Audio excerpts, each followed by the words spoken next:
Marcus had always known he was different.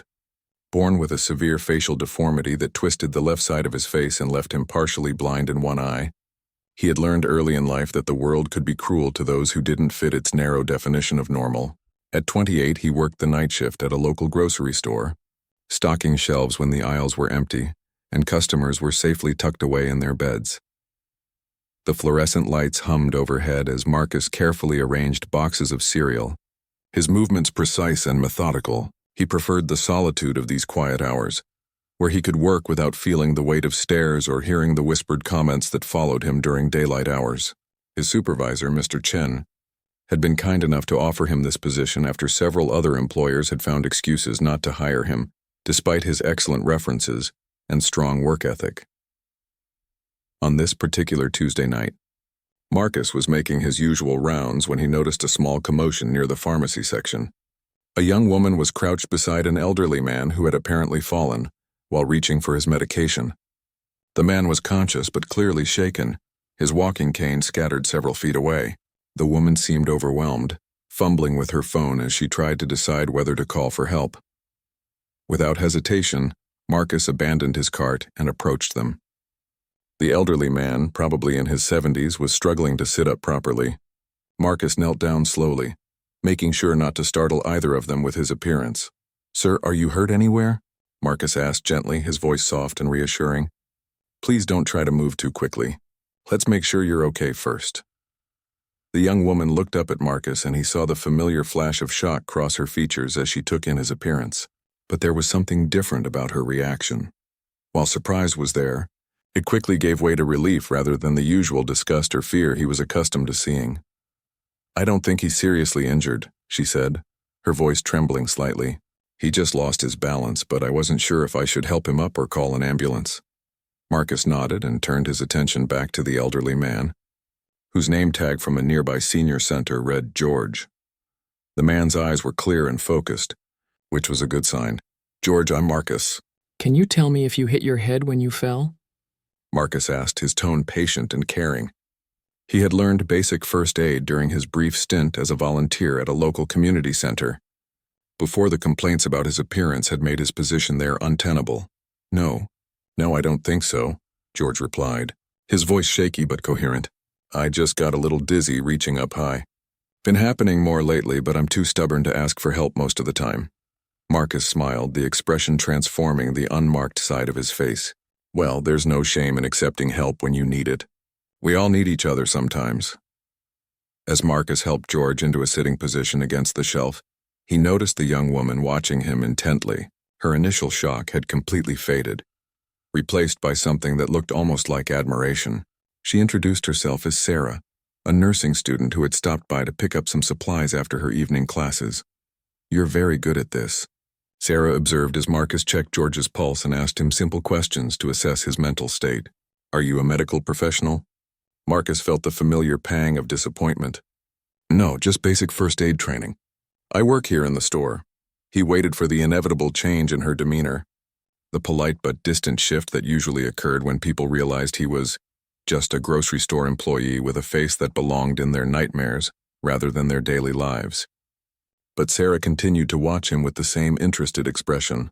Together they helped George to his feet, making sure he was steady before retrieving his cane. Marcus insisted on walking with him to the pharmacy counter to ensure he got his medication safely, while Sarah gathered the items that had spilled from George's shopping basket. "You know," George said as they walked slowly down the aisle, "I've been coming to this store for 15 years, and I've never seen an employee care so much about a customer's well-being. Most people would have just called security or told me to be more careful." Marcus felt a warmth spread through his chest. Compliments were rare in his life, and when they came, they usually focused on his work ethic or reliability rather than his character. "Everyone deserves to be treated with kindness, sir. That's just how I was raised." As they reached the pharmacy, Sarah rejoined them, having collected all of George's scattered items. The pharmacist, a middle-aged woman named Mrs. Rodriguez, whom Marcus had seen many times during his night shifts, came around the counter to help. "Oh my goodness, George. Are you all right?" she asked, her concern genuine. "I heard there was some commotion over here." "I'm fine now, thanks to these two good Samaritans," George replied, gesturing to Marcus and Sarah. This young man here, he pointed to Marcus, has the gentlest way about him. Made me feel safe and cared for. Mrs. Rodriguez looked at Marcus with new eyes. She had seen him countless times during her late shifts, always polite and professional. But she had never really taken the time to look beyond his appearance. Now she saw what George had noticed, the genuine compassion in his actions and the gentle strength in his voice. That doesn't surprise me at all, she said warmly. Marcus always treats everyone with respect. We're lucky to have him here. As George completed his transaction and prepared to leave, he turned to both Marcus and Sarah. I want to thank you both again. In a world that often feels cold and rushed, it's people like you who restore my faith in humanity. Sarah walked with George to the exit, ensuring he made it safely to his daughter's car that was waiting outside. When she returned, Marcus was back at his cart, continuing his work as if nothing had happened. But something had changed in the air between them. Sarah found herself lingering in the store longer than necessary, pretending to browse items she didn't need while stealing glances at Marcus as he worked. There was something about the way he moved through the aisles, purposeful yet unhurried, treating each task with the same careful attention he had shown to George. She had never seen someone approach such ordinary work with such dignity. Excuse me, she finally approached him near the canned goods section. I wanted to thank you again for helping with George. I'm studying to be a nurse, and I have to admit, you handled that situation better than some of the medical professionals I've worked with. Marcus looked up from the soup cans he was organizing, surprised that she had sought him out. In his experience, once the immediate crisis was over, people usually preferred to forget about their interaction with him. You don't need to thank me. Anyone would have done the same thing. No, they wouldn't have, Sarah said firmly. Trust me, I've seen how people react in situations like that. Most would have walked away or just called for help without getting involved. You stayed calm, asked the right questions, and made George feel safe. That takes a special kind of person. Marcus felt heat rise in his cheeks. Compliments made him uncomfortable, especially from someone as obviously intelligent and kind as Sarah. He had learned not to read too much into people's kindness, as it often evaporated once they had time to really process his appearance. I just did what felt right, he said quietly, returning his attention to the shelves. I hope George will be okay. He seemed like a really nice man. Sarah nodded, but she didn't move away. Instead, she stood there watching him work, her expression thoughtful. Can I ask you something? You said you had first aid training. Have you ever thought about working in healthcare? The question caught Marcus off guard. He paused, a can of tomato soup halfway to its designated spot. I looked into it once. But the reality is that patients and their families aren't always comfortable with someone who looks like me providing their care. It's hard enough finding any job, let alone one where appearance matters so much. Sarah's expression grew troubled. That's not fair. You clearly have a gift for helping people. George responded to you immediately. He trusted you within minutes of meeting you.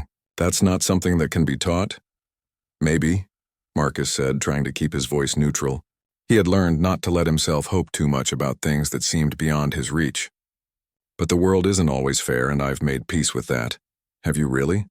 Sarah challenged gently. Because from where I'm standing, it looks like you're hiding your light under a bushel. Working night shifts, avoiding people. That's not making peace with anything.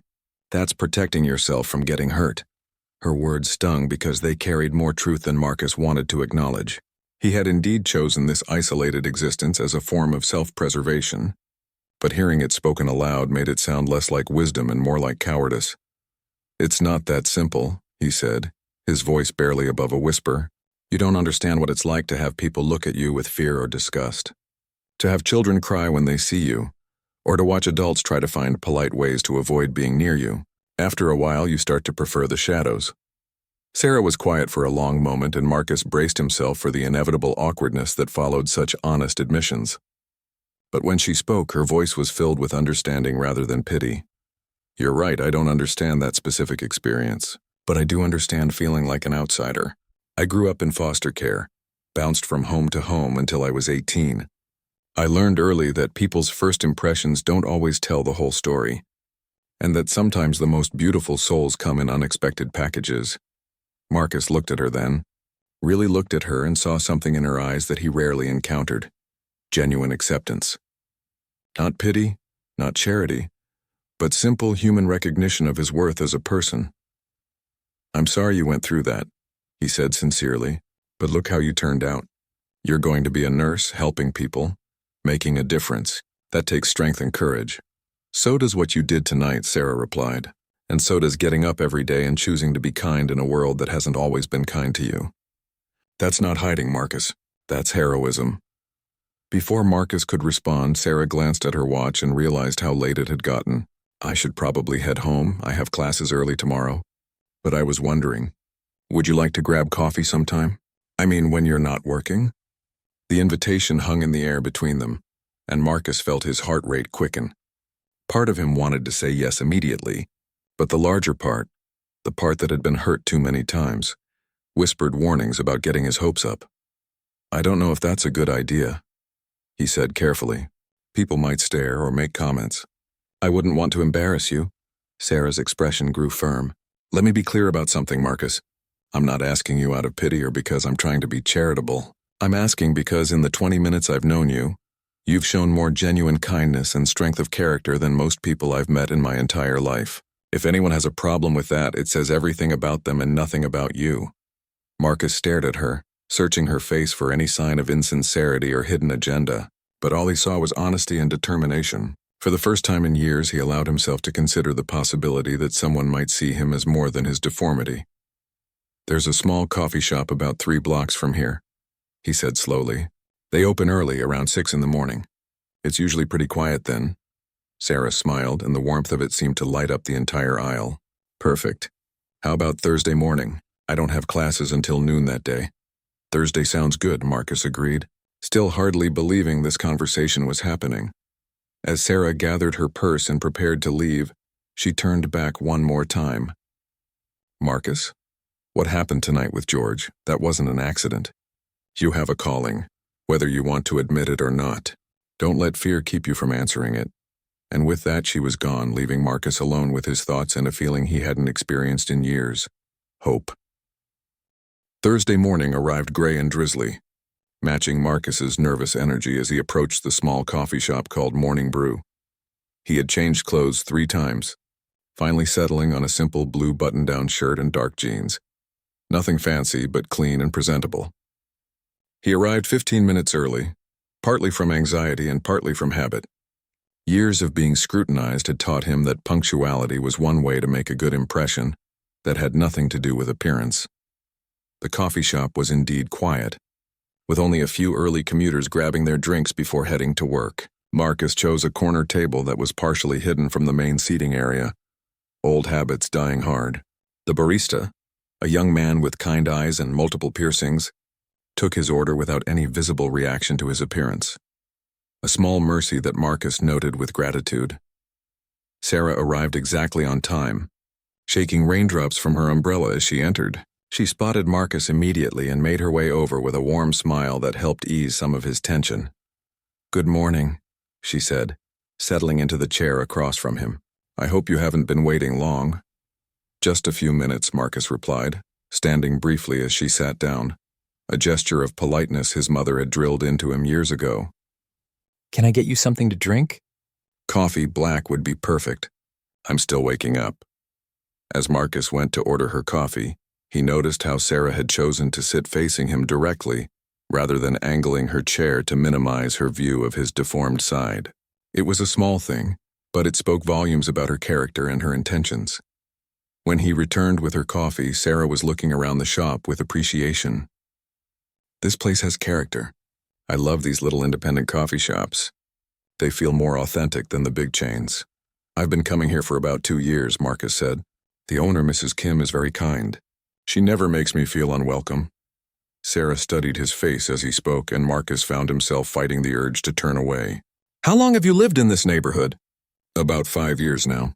I moved here after—" Marcus paused, unsure how much of his story to share. "After things didn't work out in my hometown. Sometimes a fresh start in a new place is exactly what someone needs. I understand that completely. When I aged out of foster care, I came here specifically because nobody knew my story. There's something liberating about being able to define yourself on your own terms." They talked easily about neutral topics at first: the neighborhood, Sarah's nursing program, Marcus's interest in reading, but gradually the conversation grew deeper, more personal. "Can I ask you something?" Sarah said during a natural pause. "What did you want to be when you were growing up?" Before the world made you feel like your options were limited? Marcus was quiet for a long moment, stirring his coffee absently. "A teacher," he said finally. "I wanted to teach elementary school kids. I thought it would be wonderful to help shape young minds, to be the kind of adult who made children feel safe and valued." "What changed your mind?" "Reality," Marcus said with a sad smile. "During my student teaching practicum, some parents complained about having someone who looked like me around their children. They said I would frighten the kids or give them nightmares. The school district decided it would be easier to find someone else for the position." Sarah's expression grew fierce. "That's horrible. And completely illegal, by the way. You could have fought that decision. With what money? What lawyer would take a case for someone like me against a school district? Besides, maybe they had a point. Maybe I would have scared the children. Did the children seem scared when they interacted with you directly?" Marcus thought back to those few weeks of student teaching. "No, actually. Once they got used to me, they were just kids being kids. They asked direct questions about my face, but not in a cruel way, just curious. Children are more accepting than adults, I think. They don't have all the prejudices yet." "Exactly. Those parents were projecting their own discomfort onto their children. The kids probably would have been fine." Their conversation was interrupted by a commotion near the front of the shop. A woman had entered, shaking off her umbrella aggressively and speaking loudly to her companion about the weather, the traffic, and everything else that was apparently wrong with her morning. She was well dressed and carried herself with the kind of confidence that often came with privilege and entitlement. As she approached the counter to order, her gaze swept across the seating area and landed on Marcus. Her expression immediately shifted from general irritation to outright disgust. She stared for several long moments, then turned to her companion, a younger woman who might have been her daughter. "My God," she said in a voice that carried clearly across the small space. "Look at that thing over there. What kind of establishment allows someone so hideous to sit where decent people are trying to enjoy their morning? He looks like some kind of monster." The entire coffee shop fell silent. Even the espresso machine seemed to pause in its hissing. Marcus felt his face burn with shame and humiliation. This was exactly why he preferred the shadows, why he worked nights, why he avoided public spaces during busy hours. He started to stand, ready to leave and spare everyone further discomfort. But Sarah's hand shot out and grasped his wrist firmly, keeping him in his seat. Her eyes were blazing with an anger Marcus had never seen before. "Excuse me," Sarah said, her voice carrying clearly across the shop as she turned to face the woman. "Are you talking about my friend?" The woman looked surprised that someone had challenged her.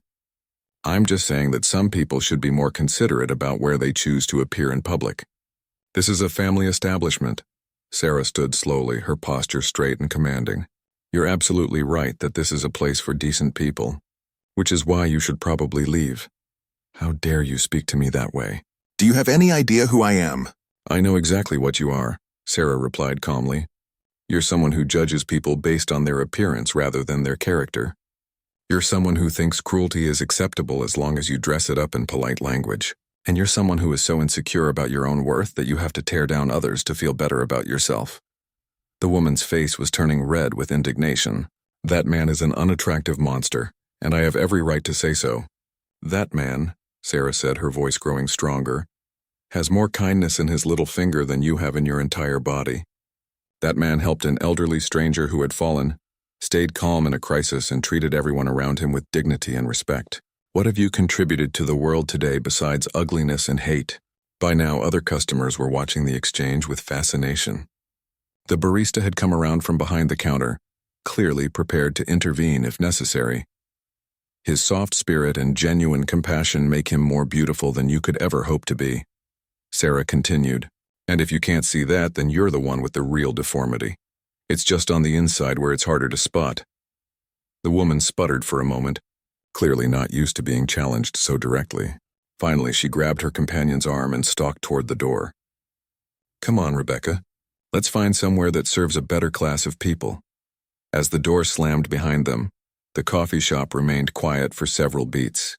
Then slowly a few customers began to applaud. The barista approached their table with fresh coffees, refusing Marcus's attempt to pay. "These are on the house," he said quietly, "and for what it's worth, you two are welcome here any time." Sarah sat back down, her hands shaking slightly from the adrenaline. Marcus stared at her in amazement. "You didn't have to do that," he said softly. "You could have just ignored her." "No, I couldn't," Sarah replied firmly.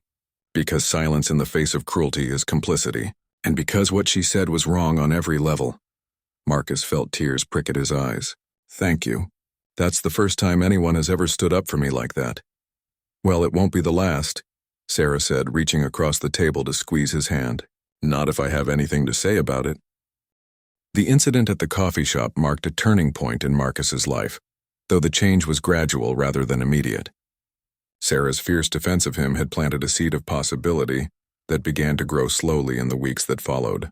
They continued to meet regularly, sometimes for coffee, sometimes for walks in the park during quiet hours, and gradually Marcus began to see himself through her eyes, rather than through the lens of his own fears.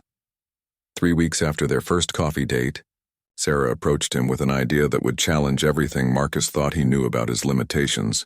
She had been working at the local free clinic as part of her nursing program, and she had observed something that gave her hope. "There's a volunteer coordinator position opening up at the clinic," she told him during one of their evening walks. "It's not medical work exactly, but it involves helping patients navigate the system, providing comfort and support, and coordinating between different departments. The clinic serves a lot of people who are used to being overlooked or dismissed by society. Homeless individuals, undocumented immigrants, people struggling with addiction. They might actually relate to someone who understands what it feels like to be judged unfairly." Marcus felt the familiar flutter of hope mixed with fear. "I don't know, Sarah. Working with the public again. What if the same thing happens that happened when I tried teaching?" "This is different," Sarah insisted. "Dr. Martinez, the clinic director, cares more about results than appearances. And the patients we serve are often people who have faced their own challenges with discrimination. They might be more accepting than you think." That night, Marcus lay awake thinking about Sarah's suggestion. For years, he had told himself that accepting his limitations was the mature, realistic thing to do. But lately, he had begun to wonder if what he called acceptance was actually just fear, dressed up in reasonable clothing. The next morning, he surprised himself by calling the clinic and asking about the volunteer position. Dr. Martinez agreed to meet with him that afternoon, and Marcus spent the intervening hours battling anxiety and second-guessing his decision. The clinic was located in a converted warehouse in one of the city's less prosperous neighborhoods. The waiting room was filled with people who looked tired, worried, and often defeated by life circumstances. As Marcus entered, he braced himself for the usual stares and whispers, but most of the patients were too absorbed in their own problems to pay him much attention. Dr. Martinez turned out to be a compact woman in her 50s with graying hair and eyes that had seen enough, suffering to be deeply compassionate but not naive. When she greeted Marcus, her gaze lingered on his face for only a moment, before focusing entirely on his eyes. "Sarah speaks very highly of you," she began as they settled in her cramped office. "She says you have a natural gift for making people feel comfortable and safe. In this environment, that's worth more than a medical degree." "I appreciate the opportunity to interview," Marcus said carefully. "But I should be upfront about something. My appearance has sometimes made patients uncomfortable in the past. I understand if that would be a concern here." Dr. Martinez leaned back in her chair and studied him thoughtfully. "Can I tell you something about our patient population? Most of them have been judged, dismissed, or treated as less than human by someone in their lives. They know what it feels like to be seen as a problem to be solved, rather than a person to be helped. I think they might surprise you with their capacity for acceptance." She handed him a stack of files and explained the scope of the volunteer position. It involved helping patients complete intake forms, providing emotional support during long waits, and serving as a liaison between patients and medical staff when communication broke down. It was exactly the kind of work Marcus had dreamed of doing, helping people navigate systems that could be intimidating and impersonal. "I'd like to start you with a trial period," Dr. Martinez said. "1 afternoon a week for the first month, and we'll see how it goes. Are you willing to try?" Marcus felt his heart rate quicken. Yes, I think I'd like that very much." His first day at the clinic was scheduled for the following Wednesday. Sarah had arranged to be working that day as well, providing a familiar face and source of support. Marcus arrived early, his palms sweaty and his stomach churning with nervous energy. The first patient, he was assigned to help was an elderly Hispanic woman named Rosa who spoke very little English and seemed overwhelmed by the intake paperwork. Marcus had learned some Spanish during his college years, and he was able to help her understand the forms and complete them accurately. Rosa's face lit up with gratitude when she realized someone was taking the time to truly help her, rather than simply pointing her toward a desk or computer. "Gracias, mijo," she said, patting his hand gently. "You have a kind heart." The second patient was more challenging, a young man named David who was clearly struggling with some form of mental illness and was extremely agitated about having to wait for his appointment. Other patients in the waiting room were giving him a wide berth, and the reception staff looked nervous about his increasingly loud complaints. Marcus approached him carefully, speaking in the same calm, gentle tone he had used with George at the grocery store. "David, I'm Marcus, one of the volunteers here. I noticed you seem frustrated about the wait time. Can I help explain what's happening with the schedule today?" David looked up at Marcus, taking in his appearance, but rather than recoiling, he seemed to relax slightly. "Finally, someone who doesn't look like they've lived a perfect life," he said with bitter humor. "You probably actually understand what it's like to deal with crap, don't you?" "I have some experience with difficult situations, yes," Marcus replied honestly. "What's going on that's making this particularly hard for you today?" Over the next 20 minutes, Marcus learned that David was dealing with severe anxiety and depression, had been having trouble sleeping, and was terrified that the doctor would dismiss his concerns or change his medication again. Marcus listened without judgment, validated David's fears, and helped him organize his thoughts so he could communicate more effectively with the medical staff. By the time David was called for his appointment, he was noticeably calmer. As he stood to leave, he turned back to Marcus. "Thanks, man. You're the first person in weeks who didn't look at me like I was crazy or dangerous. That actually helped more than you probably realize." As the afternoon progressed, Marcus found himself helping patient after patient, each with their own unique challenges and stories. A teenager seeking reproductive health information, who was too embarrassed to speak to the adult staff. An elderly man trying to understand his diabetes medication regimen. A young mother who needed help applying for financial assistance for her child's treatment. What struck Marcus most powerfully was how readily these patients accepted him. They were dealing with their own struggles, their own forms of marginalization, and they seemed to recognize in him a kindred spirit rather than a frightening outsider. During a quiet moment, Sarah found him reorganizing the information pamphlets at the front desk. "How are you feeling?" she asked quietly. Marcus looked around the busy clinic, watching patients and staff moving through their routines, solving problems, providing care, making small differences in each other's lives. "Like I'm home," he said simply. "For the first time in years, I feel like I'm exactly where I'm supposed to be." Dr. Martinez appeared at his elbow, having observed his interactions throughout the afternoon. "Marcus," she said, "I think we're going to need to talk about expanding your hours here. You're a natural at this work, and our patients are responding to you in ways I haven't seen before. Would you be interested in taking on more responsibility?" Marcus felt tears threaten his eyes. "Yes," he said, his voice thick with emotion. "I would be honored to do more." As he walked home that evening, Marcus realized that the woman in the coffee shop had been wrong about almost everything.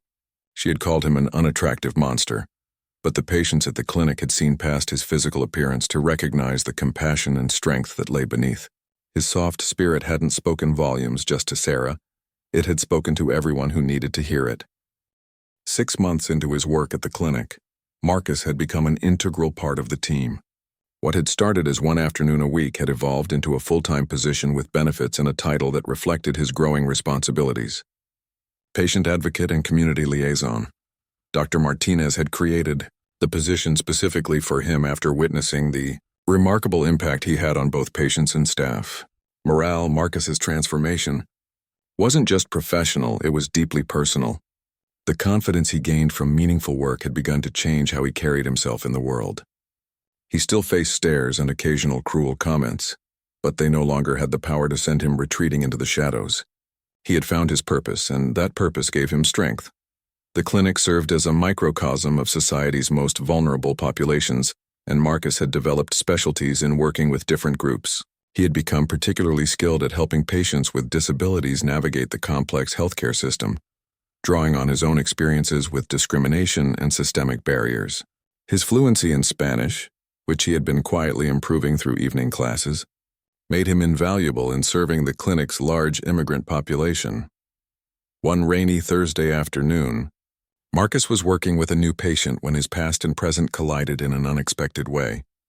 He was helping a woman named Elena complete insurance paperwork when he heard a familiar voice behind him. "Marcus? Marcus Rivera? Is that really you?" He turned to see Mrs. Patterson, his former principal from the elementary school where he had done his student teaching 5 years earlier. She looked older, grayer, and somewhat hesitant as she approached him. "Mrs. Patterson," Marcus said, standing to greet her politely. "How are you?" I'm surprised to see you here. Are you a patient or—" She trailed off, clearly unsure how to phrase her question. "I work here," Marcus replied simply. "I'm the patient advocate and community liaison." Mrs. Patterson's expression shifted through several emotions: surprise, confusion, and what might have been embarrassment. "Oh, that's wonderful. I had no idea you were working in healthcare." Elena, the patient Marcus had been helping, looked between them curiously. Marcus quickly introduced Mrs. Patterson and explained that they had worked together in the past, then guided Elena to a quiet corner to finish her paperwork. But he could feel Mrs. Patterson's eyes on him as he worked, observing his interactions with patients and staff. After Elena was settled in the waiting area, Mrs. Patterson approached Marcus again. "Could we talk privately for a moment?" she asked. "If you have time, I mean. I don't want to interrupt your work." Marcus glanced around the clinic, checking to make sure no patients needed immediate assistance, then nodded toward a small conference room that was currently empty. Once they were seated across from each other, Mrs. Patterson seemed to struggle with how to begin. Finally, she took a deep breath and spoke. "Marcus, I owe you an apology, a significant one. What happened at our school 5 years ago was wrong, and I've regretted it ever since." Marcus felt his chest tighten. He had not expected this conversation, and he wasn't sure he was prepared for it. "You don't need to," he began, but Mrs. Patterson held up a hand. "Please let me finish. I need to say this. When those parents complained about you working with their children, I should have stood up for you. I should have reminded them that you were an excellent teacher candidate with sterling evaluations from your supervising teacher.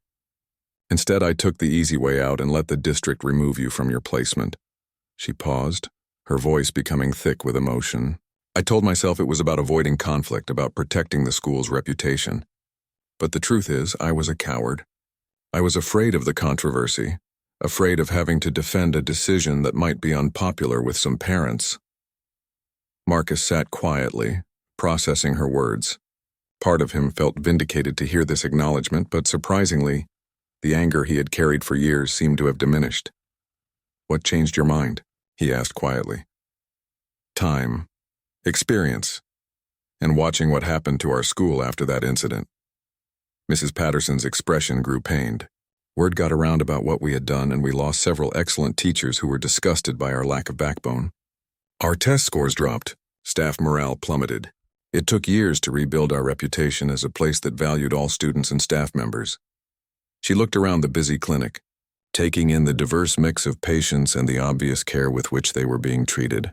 "But seeing you here today, watching how you interact with these patients, seeing the respect and trust in their eyes when they look at you, it's clear that we lost something precious when we let you go."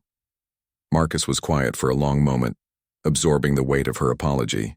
"I appreciate you saying that, Mrs. Patterson, more than you probably realize.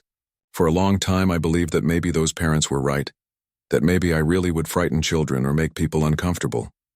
And now I know that the problem was never with me.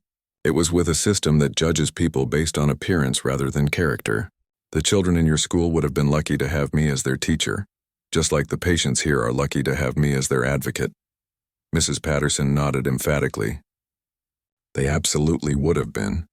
Marcus, I have a proposition for you if you're willing to hear it." Marcus raised an eyebrow.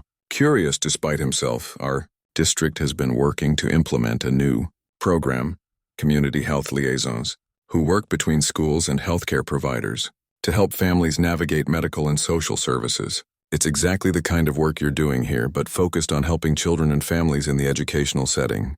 The position would involve training teachers about health-related issues, connecting families with resources, and advocating for students who are facing medical or social challenges.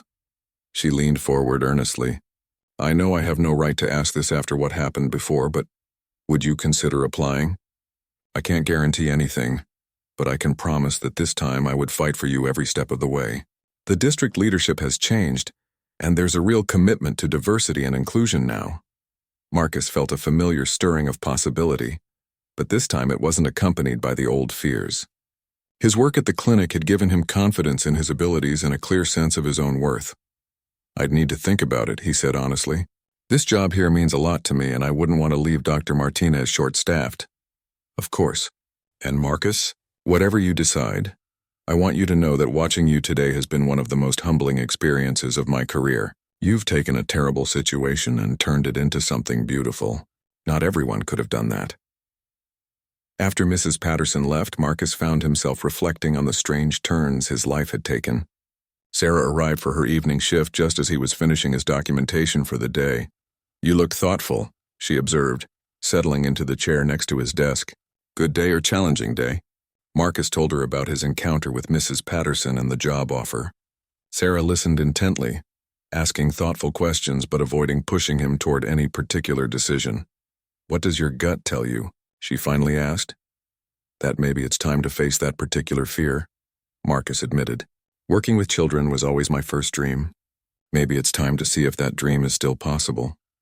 Whatever you decide, you know I'll support you, Sarah said. But I think you should know something. That incident at the coffee shop 6 months ago, it wasn't the end of something. It was the beginning. You've been growing stronger and more confident every day since then. You're not the same person who was afraid to apply for jobs because of how you look. You're someone who knows his own worth now. That evening, Marcus walked home through the neighborhood he had once navigated like a ghost, always trying to remain invisible. Now he walked with purpose, acknowledging neighbors who greeted him, stopping to pet dogs whose owners had become familiar faces. The woman at the coffee shop had called him a monster, but the truth was that he had become something much more powerful. He had become himself. 3 days later, Marcus submitted his application for the school district position, not because he was running away from his current job, but because he was running toward the full expression of his potential. Dr. Martinez was sad to potentially lose him, but proud of his growth and excited about the possibility of his expanded impact. The interview process was rigorous and thorough, involving not just administrators but also teachers, parents, and even some students. Marcus approached each interaction with the confidence and authenticity he had developed through his work at the clinic. When one parent expressed concerns about his appearance, Marcus was able to address them directly and compassionately, sharing examples of how his own experiences with discrimination had made him more effective at advocating for marginalized students. 2 weeks later, Mrs. Patterson called with the news he had gotten the job. The school district was creating a new position specifically designed around his unique combination of skills and experiences. There's one more thing, Mrs. Patterson said during their phone conversation.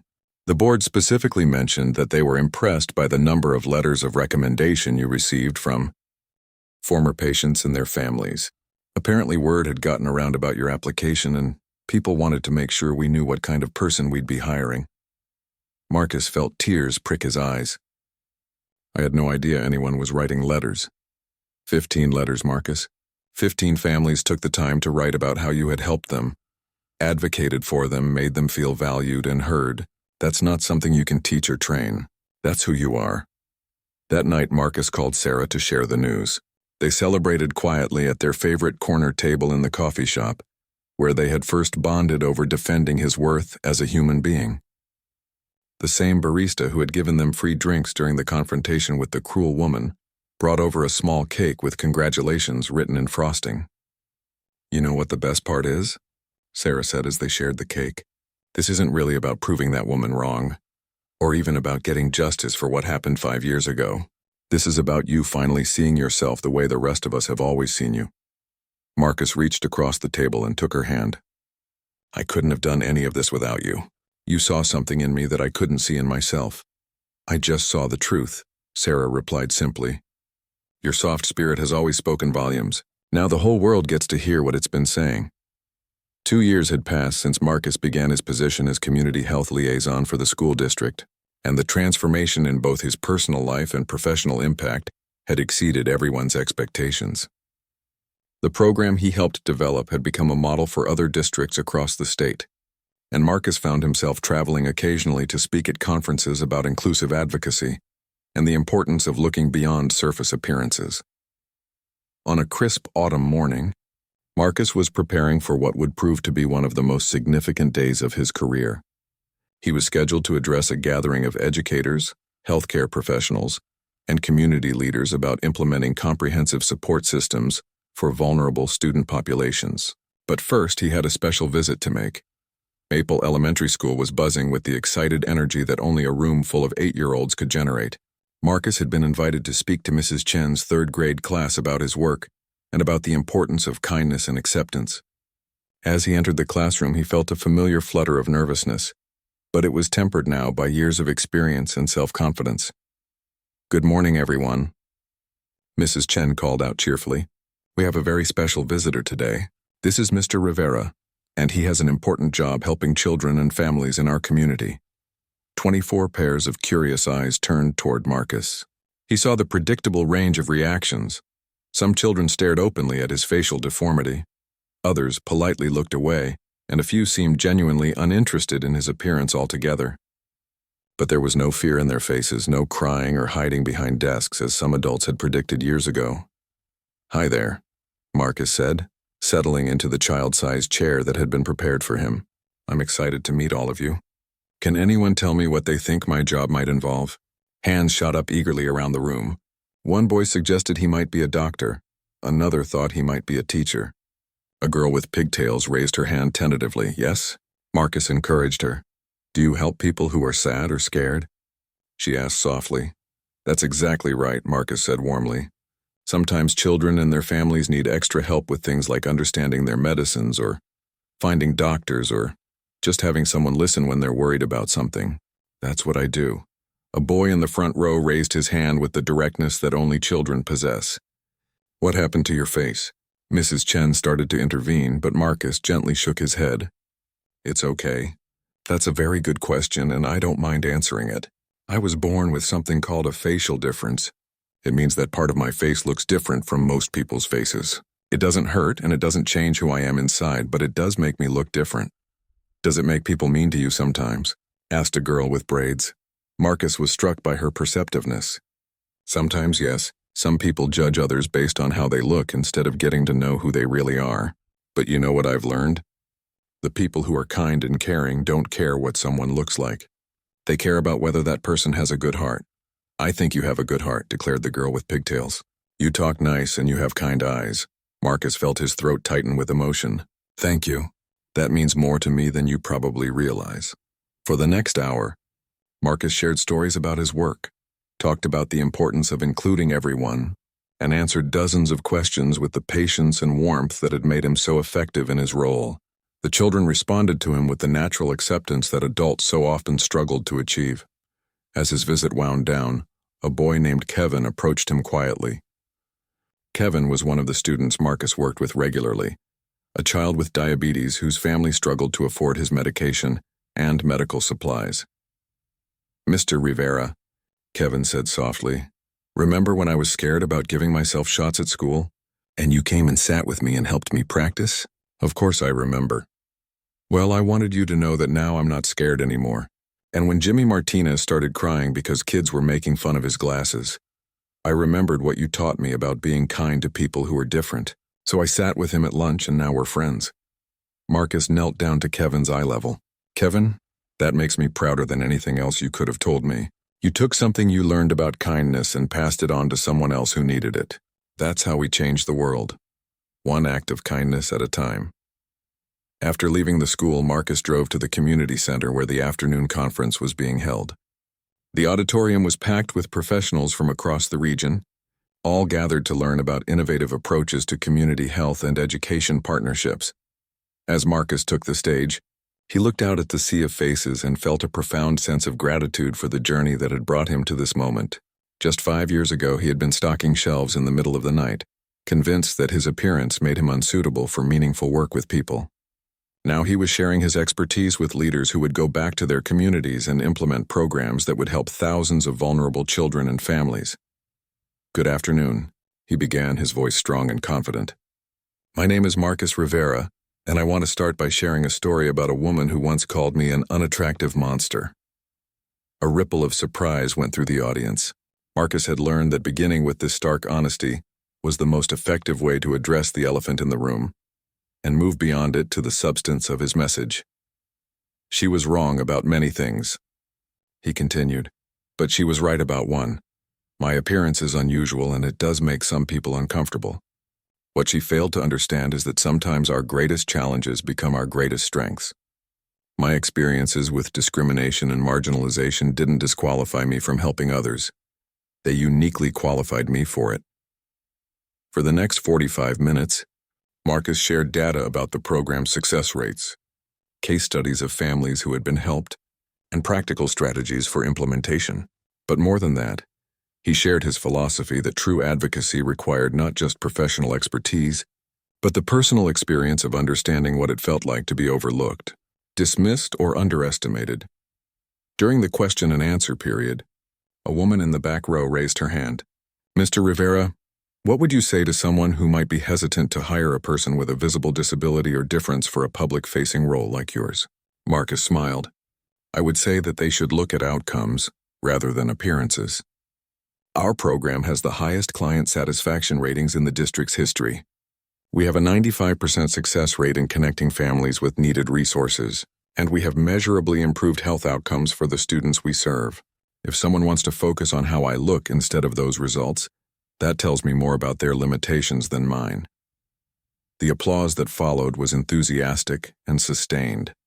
After his presentation, Marcus was approached by dozens of attendees who wanted to learn more about implementing similar programs in their communities. Several offered him consulting opportunities, and one university professor asked if he would consider co-authoring a research paper about inclusive advocacy practices. As the conference wound down, Marcus found himself standing outside the community center, reflecting on the day's events. The 8-year-olds at Maple Elementary had accepted him instantly and completely, while some of the adults at the conference had needed data and testimonials to convince them of his worth. It was an interesting commentary on how society trained people to judge based on appearance rather than character. His phone buzzed with a text from Sarah, who had just finished her shift at the hospital where she now worked as a registered nurse. How did the presentation go? Proud of you no matter what. Marcus smiled as he typed back, better than I could have hoped. Dinner tonight to celebrate? Always. Our usual table? Marcus glanced across the street at the familiar sign of Morning Brew, the coffee shop where his transformation had really begun, where Sarah had first stood up for him, where he had learned that his worth wasn't determined by the cruelest voice in the room, but by the kindest ones, where he had begun to understand that his soft spirit could indeed speak volumes to those who were willing to listen. Our usual table, he confirmed. As he walked toward his car, Marcus caught his reflection in a storefront window. The same facial deformity that had once made him hide in the shadows now seemed like just one aspect of a complex, accomplished, purposeful person. The woman in the coffee shop had called him a monster, but she had been wrong about everything that mattered. His appearance might be unusual, but his spirit, that soft, compassionate, resilient spirit that Sarah had recognized from the very beginning, had spoken volumes indeed. It had spoken to vulnerable patients who needed an advocate who understood their struggles. It had spoken to children who needed to see that differences didn't define worth. It had spoken to colleagues who had learned that true strength often came in unexpected packages.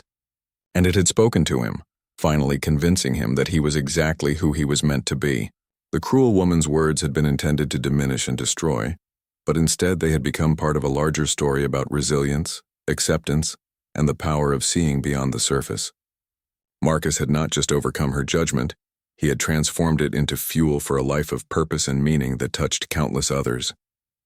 As he drove home through the neighborhood that had once felt hostile but now felt like a true community, Marcus realized that the woman who had called him a monster had given him an unexpected gift. She had forced him to choose between believing her assessment of his worth or fighting for his own dignity. The choice he made had changed not just his life, but the lives of every person he had been able to help since then.